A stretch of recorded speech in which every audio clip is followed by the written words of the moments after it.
আল্লাহ রসুল বলছে নাফরমানের কবর রাইখা যখন ফেরেশতা চলে যাবে, কবর ডান পাশের মাটি তারে একটা চাপ দিবে বাম দিকে, বাম দিকের মাটি এক ডান দিকে। আল্লাহর কসম ডান পাশের হাড্ডি পাঁজর ভাঙ্গা ডান দিকে বাম দিকে চলে যাবে, বাম দিকের হাড্ডি পাঁজর ভাঙ্গা এই দুই আঙ্গুল যেভাবে এভাবে একটার ভিতরে ঢুকে গেছে, খোদার কসম ডান পাশের হাড্ডি পাঁজর বাম পাশের হাড্ডি পাঁজর এইভাবে একটার ভিতরে ঢুকে যায়। প্রিয় ভাই বাবা আমার, চলেন সবাই নিয়ত করি নিজেকে গুনাহ থেকে বাঁচানো দরকার, নিজের আল্লাহর নাফরমানি থেকে বাঁচানো দরকার। আল্লাহ তাআলা বলেন, আমি আল্লাহকে না দেখে, আমি আল্লাহকে ভয় করে, আখিরাতকে ভয় করে, জাহান্নামকে ভয় করে, কবরকে ভয় করে, কোন ব্যক্তি আল্লাহকে ভয় করে, খোদার কসম এই কথার অর্থ হইল গুনাহ ছেড়ে দেয়। যে গুনাহ ছেড়ে দেয় সে আল্লাহকে ভয় করে, যে আল্লাহকে ভয় করে সে গুনাহ ছেড়ে দেয়। কোন নাফরমান আল্লাহকে ভয় করে না, আল্লাহকে ভয় করলে গুনাহ করতে পারে না। যে গুনাহ ছেড়ে দেয় সে অটোমেটিকলি আল্লাহকে ভয় করে, যে আল্লাহকে ভয় করে সে গুনাহ বর্জন করে। আমার শায়েখ আল্লামা মুফতি মুশতাকুর নবী সাহেব সব সময় চিল্লায় মাহফিলে, অনেক সময় হাজারি করে বলে যে বাপ গুনাহ আগুন, গুনাহ আগুন, প্রতিটা গুনার পিঠে ওই পিঠে আগুন আছে। নারীর প্রতিটা বেপর্দা দৃশ্যের মধ্যে খোদার কসম আগুন জ্বলে, ওই সিনেমার নর্তকীর শরীরে আগুন জ্বলে, ওই নায়িকার শরীরে আগুন জ্বলে, মোবাইলের ওই অস্থির ছবির মধ্যে আগুন জ্বলে, মদের আড্ডায় আগুন জ্বলে, জুয়ার আড্ডায় আগুন জ্বলে, সুদের টাকায় আগুন জ্বলে, ঘুষের টাকায় আগুন জ্বলে, বেপর্দা নারীর শরীরে আগুন জ্বলে। ওইটা রূপ না, ওইটা আগুন, ওইটা জাহান্নাম।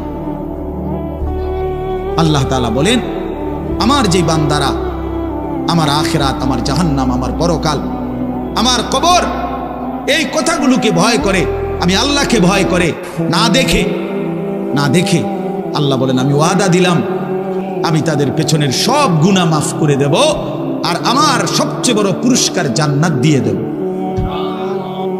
কোরআনুল কারীমের মধ্যে আছে, আল্লাহ তাআলা বলেন, বান্দা আমি তোমাকে বানিয়েছি পরীক্ষা করার জন্য, আর পরীক্ষায় উত্তীর্ণ করার উপযোগী আমি আল্লাহই তোমাকে শুনবার জন্য কান দিয়েছি, দেখবার জন্য চোখ দিয়েছি। ওযু, গোসল, নামাজ, রোজা, হালাল হারাম, পাক নাফাক সব কিছু বান্দা পালন করতে পারবে এমন যোগ্যতা দিয়ে তারে মানুষ বানাইছে। মানুষ হইবার পরে, মুসলমান হওয়ার পরে কেউ যদি বলে আল্লাহর এই হুকুম পালন করা আমার পক্ষে সম্ভব না, তাহলে এটা হইতে পারে তুমি ছাগল, তুমি গরু ছাগল ছাড়া আর কিছু না, তুমি মূলত হাইওয়ান, মূলত তুমি নিজের মানুষ এই পরিচয় ভুলে গেছো।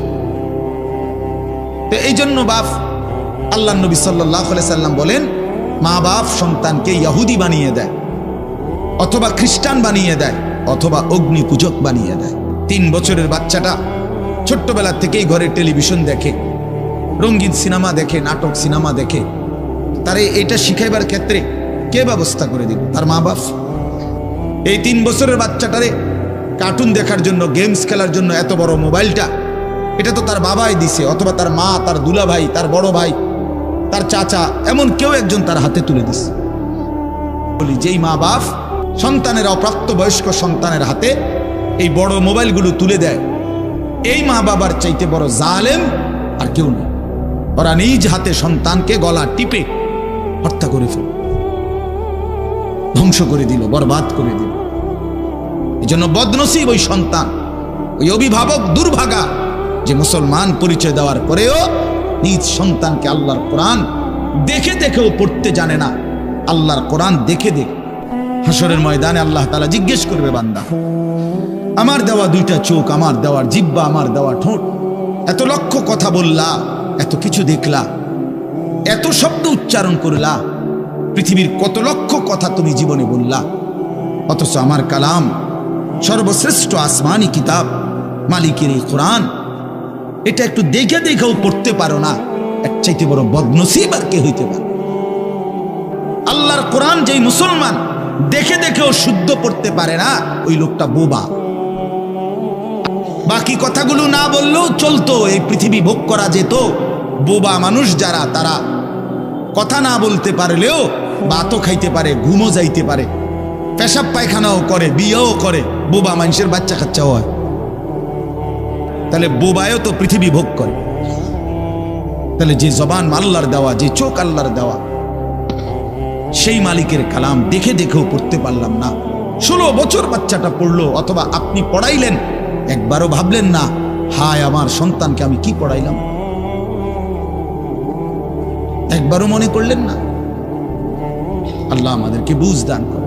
আল্লাহর কোরআন থেকে সন্তানকে বঞ্চিত করেন না, বঞ্চিত। আপনাদের কাছে অনুরোধ, এই যে কয়জন বসছেন, জোয়ান ভাই যারা বসছেন, ভাই আমার স্কুলে পড়েন, কলেজে পড়েন, কোনো অসুবিধা নাই, ঠিক আছে। নতুন করে আবার মাদ্রাসায় ভর্তি হইতে পারবেন না, আমরাও জানি, কিন্তু কোনো একটু সময় বের করে আল্লাহর কোরআন সময় সুযোগ বের করে শেখা সম্ভব। শুক্রবারটা তো অবসর থাকে। এই জন্য বাপ আবারও অনুরোধ করছি, আমি অর্থ হলে অপমান করা না, জেনারেল শিক্ষা নিষেধ করা না। আমি তো কুমিল্লা ভিক্টোরিয়া কলেজ থেকে মাস্টার্স পাশ করছি, সায়েন্স বিজ্ঞান বিভাগ থেকে দাখিল পাশ করছি। এর মানে এটা বাদ দিতে বলতেছি না, বাদ তো আমি দিছি না, বাদ আপনি দিছেন। কথা বুঝেন নাই? বাদ আপনি দিছেন, আল্লাহর কোরআন বাদ দিছেন, রাসূলুল্লাহ সাল্লাল্লাহু আলাইহি ওয়াসাল্লামের সুন্নাহ বাদ দিছেন। এতগুলো পড়ছেন, ধন্যবাদ আপনাকে। এটা পড়লেন না কেন? এতগুলো শিখতে পারলেন, এত লক্ষ টাকা খরচ করতে পারলেন। 4 বছরের মেডিকেলের জন্য, 6 বছরের মেডিকেলের জন্য এক বাপ তার ছেলেটার জন্য, মেয়েটার জন্য কত লক্ষ টাকা খরচ করছে, তার কোনো কুল কিনারা আছে মিয়া? তো আপনি পড়ান, কোনো অসুবিধা নাই, কিন্তু আপনি আপনার বাচ্চাটাকে আল্লাহর কোরআন থেকে বঞ্চিত করলেন কেন? নামাজ থেকে বঞ্চিত করলেন কেন? 2টা সূরা পড়তে জানে না, একটা আত্তাহিয়াতু শুদ্ধ করে বলতে পারে না, একটা দোয়ায়ে কুনুত পড়তে জানে না। একজন মুসলমান বেটা, 40 বছর বয়স, লজ্জা থাকা উচিত বেটা, ওই বেটা শরম থাকা উচিত বেটা। কার জমিন খাইতেছ, কার আসমান ভোগ করছো, কার দুনিয়া ভোগ করতেছ? এত বড় মালিকের আসমান ও জমিন ভোগ করে সেই মালিকের সেজদাটাও ঠিকমতো দিতে জানে না, সেই মালিকের নামটাও পড়তে পারে না। এর চাইতে লজ্জা আর কি হইতে পারে বলেন বাবা? অপমান কি হইতে পারে? আল্লাহ আমাদেরকে বিবেক দান করেন। আল্লাহ তাআলা বলে, বান্দা 23 বছরে আমি আমার রাসূলের কাছে এই সর্বশ্রেষ্ঠ কিতাব নাজিল করলাম, আমার সবচেয়ে শ্রেষ্ঠতম কথাগুলো আমি তোমাদের জন্য দিলাম বান্দা। এরপরে আর কি বললে? এর চাইতে দামি কথা আর কোনটা বললে? আর কোন কিতাব নাজিল করিলে? আর কেমনে বললে? আর কিভাবে বললে বান্দা ঈমান আনতা, বিশ্বাস করতা? আকিমুস সালাহ, আকিমুস সালাহ 80 বারের চাইতে বেশি বলছি আমার কোরআনে। আর কতবার বললে আমারে সেজদা দিতা? ইত্তাকুল্লাহ, ইত্তাকুল্লাহ বারবার বলেছি, আল্লাহকে ভয় করো। আর কতবার বললে বান্দা আমারে ভয় করতা? রাসূলুল্লাহ সাল্লাল্লাহু আলাইহি সাল্লাম হাসরের ময়দানে অসংখ্য উম্মতকে জিজ্ঞেস করবে, এই আমলনামা যখন দেখবে, প্রত্যেকটা উম্মত তার নিজ নিজ আমলনামা, রাসূলুল্লাহ সাল্লাল্লাহু আলাইহি সাল্লাম দেখবেন। এই আমলনামা দেখে নবী জিজ্ঞেস করবে, উম্মত 23টা বছর একটানা আমি কেঁদেছি উম্মত, 23 বছর তোদের জন্য আমি কেঁদেছিলাম। এমনও রাত গেছে, সারা রাত উম্মতের জন্য আমি কেঁদেছি, সারা রাত দোয়া করছি উম্মতের জন্য। তায়েফের পাথরের আঘাতে পিঠ চালনির মতো ছিদ্র বানায় ফেলছি, পেটের কষ্টে, ক্ষুধার কষ্টে 14 দিনের চাইতে বেশি পেটে 2টা পাথর বাইদা ক্ষুধার কষ্ট হজম করছি। উহুদের দান শহীদ করা রক্তে আমি বেহুশ হয়ে আমি পড়েছিলাম। সেই নবী আমি আর কত কাঁদলে, আর কত রক্ত ঝরাইলে উম্মত তুমি আমার কথা মনে করতা? আল্লাহ বলছে কোরআনে, আলাম ইয়ানি লিল্লাযীনা আমানু আন তাখশা কুলুবুহুম লিযিকরিল্লাহ। এই আমার ঈমানদার বান্দা, আমায় আল্লাহর ভয়ে, আমার স্মরণের জন্য, আমার বন্দেগীর জন্য তোমার দিলটা নরম হওয়ার সময় আজও কি হয়নি বান্দা? 365 দিনে, খোদার একটা বছরে যে কোনো দিন ফজরের নামাজ পড়লা না যুবক, তোমারে যেন আল্লাহ ডেকে বলে, হায় বান্দা, তাহলে কি আর কোনো দিন নামাজ পড়বা না? 30 বছর ধরে যে কোনো দিন সুদের লেনদেন ছাড়লেন না, হারাম রোজগার করেই গেলেন, আল্লাহ তাআলা যেন ডেকে বলে, বান্দা তাহলে এই নাফরমানি কি আর কোনোদিন ছাড়বা না বান্দা? সিদ্ধান্ত নিয়ে ফেলছো তাইলে আজীবন সুদের উপরেই থাকবা। আজীবন মিথ্যার উপরেই থাকবা? তাহলে কি বান্দা এই ফয়সালা নিয়ে ফেলছো? আজীবন কাস্টমার ঠকাইয়েই যাইবা, ওজনে কমই দিয়ে যাবা। তাহলে কি এই ফয়সালা নিয়ে নিছো তোমার বিবি আজীবন বেপরদাই থাকবে? তোমার ঘরে অহরহ প্রতিনিয়ত রঙিন টেলিভিশন চলবে নিয়মিত, এই ফয়সালা তোমার? ঠিক আছে বান্দা, কুলু ওয়া তামাত্তাউ কালিলান ইন্নাকুম মুজরিমুন। আল্লাহ যেন বলে 8টার সময় যেই নাফরমান নাস্তা খাইতে বসে, আল্লাহ বলে বান্দা খা, কোনো অসুবিধা নাই, শুধু মনে রাখিস বেঈমান ফজরের নামাজ পড়ো নাই, কথা কান শুধু মনে রাখো। আল্লাহ তাআলা যেন ডাক দিয়ে বলছে বেঈমান খা, ভাত খা, খানা আমি আটকাইতাম না, শুধু মনে রাখিস এশার নামাজ পড়স নাই, ভাত খা বেঈমান, খানা আটকাবো না, খানা আমি জন্তু জানোয়াররাও খাওয়াই, তোরে খাওয়াবো না কেন? শুধু মনে রাখবি ইন্না আ'তাদনা লিল কাফিরিনা সালাসিলা ওয়া আগলালাম ওয়া সাইরা। আল্লাহ বলে প্রতিটা নাফরমানের জন্য আমি রেডি রাখছি আগুনের শিকল এবং আগুনের বেড়ি এবং জাহান্নামের আগুন। 1 নাম্বার 70 জিরাআন, 70 হাত লম্বা আগুনের শিকল দিয়ে জাহান্নামীকে হাসরের ময়দানে আল্লাহর ফেরেশতা বান দিবে। 2 হাত আলগি দিয়া এইভাবে ঘাড়ের সাথে বান দিয়া ধইরা, এই 2 থুতনির নিচে 2 হাত এভাবে দিয়া এইভাবে বান দিয়া, আল্লাহর কসম, রব্বে কাবার কসম করে বলল, আর কোনোদিন বেঈমান চোখটাও নিচের দিকে নামাইতে পারবে না। আল্লাহ ডাক দিয়ে বলে ভাই আমারও তোমারও, জওয়ানকেও বুড়োকেও। আল্লাহ বলে বান্দা কি মনে করছো আমি রহমান না? ঠিক আছে, তুমি কি এটা শোনো নাই আমি যে কাহ্হার? তুমি তো শুনছো আমি রাহিম, তুমি কি শোনো নাই আমি জব্বার? আমি জুনতিকাম, আমি প্রতিশোধ গ্রহণকারী, আমি সারিউল হিসাব, দ্রুত হিসাবকারী, আমি জব্বার, আমি প্রবল প্রতাপান্বিত, কাহ্হার, আমি মুতাকাব্বির, আমি বারি। তুমি জানো না আমার একটা নাম শুনলা, আমার দয়ার নামটা শুনলা, আমি যে শাস্তি দেব সেটা শোনো নাই? মা সালাকাকুম ফি সাকার ক্বালু লাম নাকু মিনাল মুসাল্লিন। একবারে সোজা বাংলা দেখেন, জাহান্নামী জাহান্নামে চিৎকার করবে, জাহান্নামের ফেরেশতা ডাক দিয়ে বলবে বেঈমান জাহান্নামে কেন আসলি? নাফরমান বলবে বন্ধু ফেরেশতা ভাই আমি দুনিয়াতে নামাজি ছিলাম না। সমস্ত মিথ্যাবাদী নাফরমান পাপীদের জন্য সেদিন জাহান্নাম। যদি বলেন কেমন নাফরমান মাওলা? আল্লাহ বলেন ওয়া ইদা কিলা লাহুমুর কাউ লা ইয়ারকাউন। দুনিয়ায় এই নাফরমানকে যতবার বলা হয়েছিল রুকু করতে, সেজদা করতে, নামাজ পড়তে, বেঈমান নামাজ পড়ে নাই, এজন্য জাহান্নাম। কোরআনুল কারীমে আল্লাহ বলছেন কাল্লা ইদা বালাগাতিত তারাকি। নাফরমানের মৃত্যুর সময় যখন আসবে, মালাকুল মউত আজরাইল তারে যখন ডাক দিবে আইয়াতুহান নাফসুল খাবিসা, প্রতিটা পাপী নাফরমানের জান কবজের সময় আজরাইল যখন ডাক দিয়ে বলবে হে খবিস আত্মা বের হ, আত্মাটা বের হতে চাইবে না। আল্লাহর নবী বলেন কসম বাবা, নবীজি বলে মালাকুল মউত আজরাইল খপ করে ধইরা কলজা থেকে রুহুটা একটা টান দিয়া ছিঁড়া ফেলবে, বের হতে চাইবে না রুহু।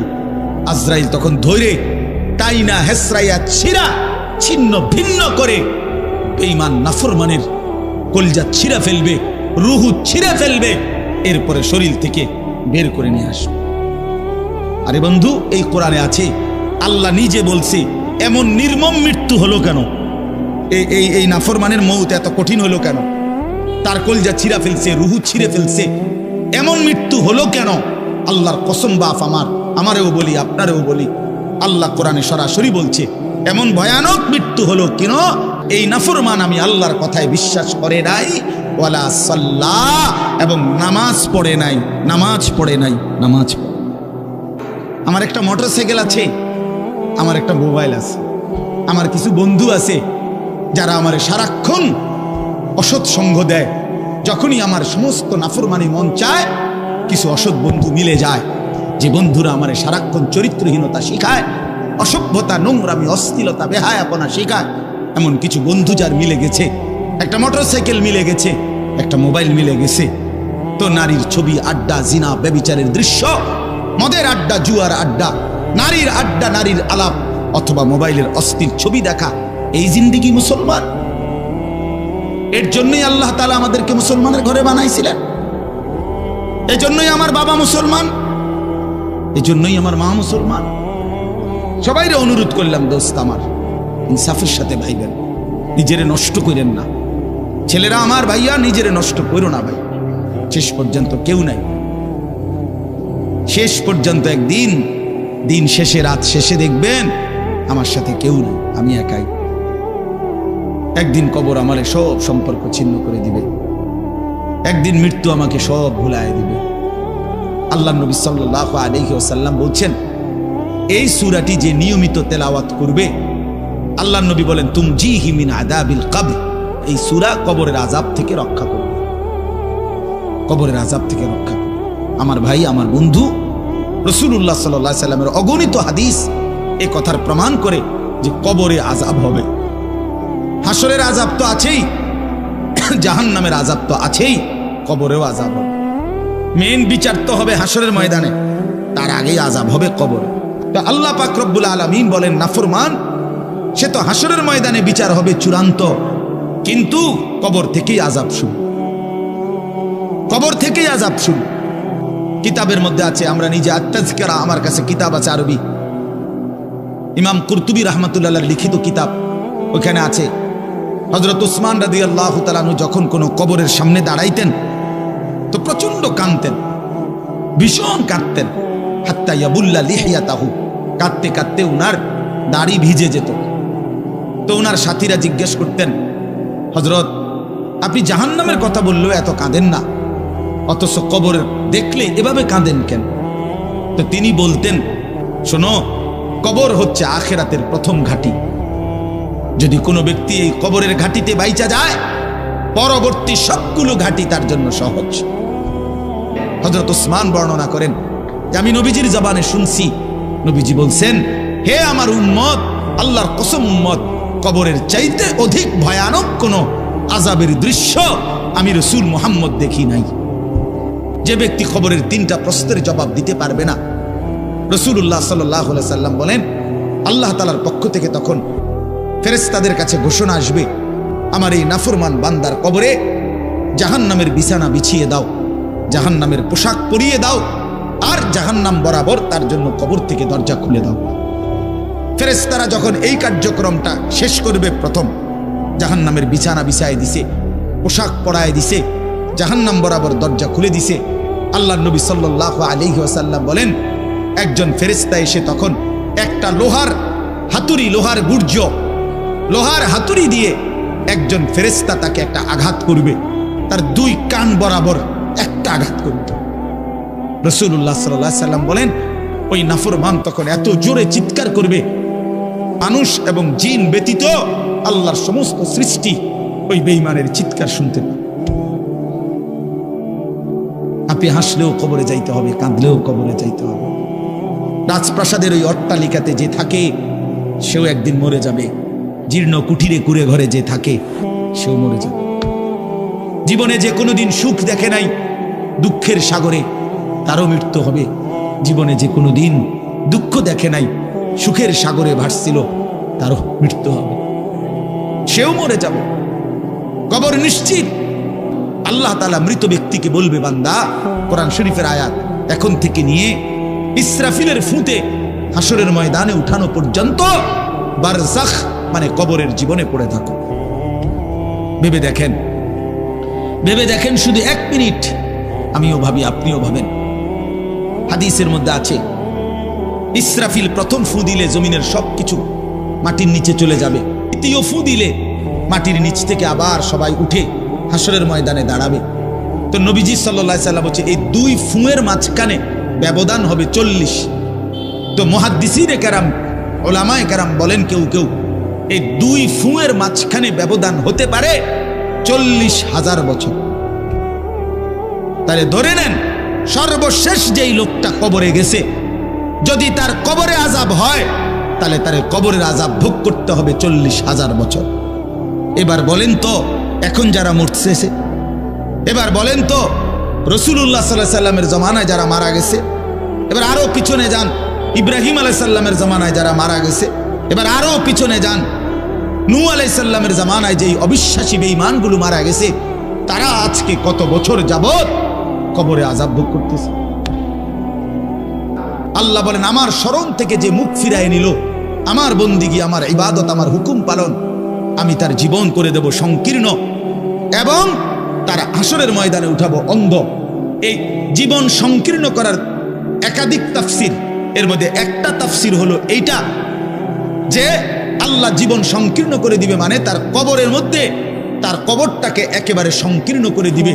আল্লাহ রসুল বলছে নাফরমানের কবর রাইখা যখন ফেরেশতা চলে যাবে, কবর ডান পাশের মাটি তারে একটা চাপ দিবে বাম দিকে, বাম দিকের মাটি এক ডান দিকে, আল্লাহর কসম ডান পাশের হাড্ডি পাঁজর ভাঙ্গা ডান দিকে বাম দিকে চলে যাবে, বাম দিকের হাড্ডি পাঁজর ভাঙ্গা।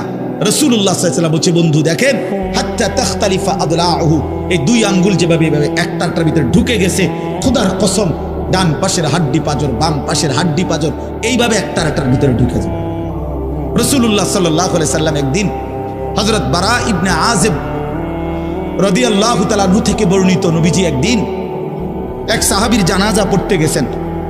জানাজা পড়তে গিয়ে খালি কবরের সামনে কিছুক্ষণ দাঁড়াইছেন, তখনও ওনারে কবরে রাখে নাই, জানাজাও পড়ায় নাই। নবীজি আগে গিয়া কবরটার সামনে দাঁড়াইছে। হযরত বারা ইবনে আযিব বলেন আমরা নবীজির সাথে ছিলাম, আল্লাহ নবী সাল্লাল্লাহু আলাইহি সাল্লাম কবরের খালি এই কবরে দেখা অঝরে কাঁদতে শুরু করছে। আমরা সবাই সাহাবীরা নবীজির সাথে কাঁদতে শুরু করলাম। অনেকক্ষণ কাইদা নবীজি চোখের পানি মুইছা আজীব কথা বলছে নবী। রাসূলুল্লাহ সাল্লাল্লাহু আলাইহি সাল্লাম সাহাবীদেরকে লক্ষ্য করে বলছে, আমার বন্ধুরা, আমার সাথীরা, এই কবরে যাওয়ার জন্য তোমরাও রেডি হও, ফাআইদ্দু, তোমরাও প্রস্তুতি নাও, অচিরেই তুমি আমি সবাই এই কবরেই পৌঁছে যাইতে হবে। এই জন্য বললাম এই সূরা মুলক এটা আল্লাহ তাআলা অত্যন্ত ফজিলতপূর্ণ একটি সূরা। রাসূলুল্লাহ সাল্লাল্লাহু আলাইহি সাল্লাম বলছেন আমার উম্মতের প্রতিটা মুমিন তার কলিজার ভিতরে, তার জবানে এই সূরা মুলক থাকুক, তেলাওয়াত করে যেন কবরের আযাব থেকে রক্ষা পায়। নবীজি 5 ওয়াক্ত নামাজের পরে, সরদার দু আলম নবীর তো কোনো গুনাহ নাই, তিনি নিষ্পাপ, তিনি তো জান্নাত উদ্বোধন করবেন। নবী বলছে আমি সেই মুহাম্মদ যে প্রথম জান্নাতের দরজা আমি নাড়ব, জান্নাতের কড়া নাড়ব আমি মুহাম্মদ। ভেতর থেকে ফেরেশতা বলবে আপনি কে? আমি বলবো মুহাম্মদ। ফেরেশতা বলবে আনতাজিরুলাক, আমি তো আপনার অপেক্ষাই করছিলাম, আপনি আসবেন বলেই তো অপেক্ষায় ছিলাম, আপনি উদ্বোধন করে দিলেই তো বাকিরা ঢুকবে। তো সেই নবী যিনি জান্নাত উদ্বোধন করবেন, তিনি 5 ওয়াক্ত নামাজের পরে ভাইয়া প্রতিদিন তিনি যেই কথাটা দোয়া করতেন, এর মধ্যে একটা দোয়া এটা, আল্লাহুম্মা ইন্নী আউযু বিকা মিন আযাবিল কবর ওয়া মিন ফিতনাতিল কবর ওয়া মিন ফিতনাতিল মাসীহিদ দাজ্জাল ওয়া মিন ফিতনাতিল মাহইয়া ওয়াল মামাত। আল্লাহ আমি কবরের আযাব থেকে পানাহ চাই,